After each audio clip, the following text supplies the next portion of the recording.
আকাশপথে যাত্রী পরিবহনে বিশ্বজুড়ে সুপরিচিত একটি বিমান সংস্থা হল এয়ারবাস। প্রতিষ্ঠানটি বিশ্বের সর্ববৃহৎ যাত্রীবাহী বিমানের নির্মাতা।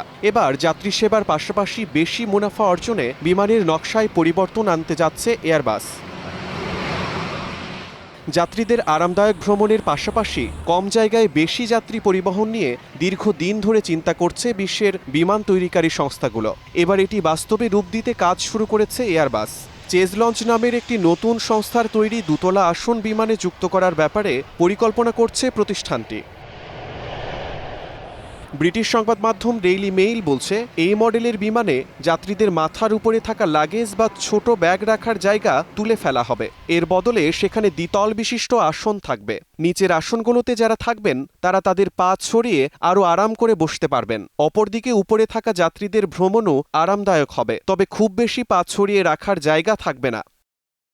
ইতিমধ্যে বিমানের এমন আসন নিয়ে মানুষের মধ্যে নেতিবাচক প্রতিক্রিয়া তৈরি হয়েছে। অনেকেই বলছেন এতে বিমান ভ্রমণে স্বাচ্ছন্দ্য কমবে। তবে চেজ লঞ্চের প্রধান নির্বাহী কর্মকর্তা আলেজান্দ্রো নুনেজ ভিসেন্ত বলছেন, এটি যাত্রীবাহী বিমান খাতের জন্য একটি নতুন যুগের শুরু। শিমুল হোসেন, সময় সংবাদ।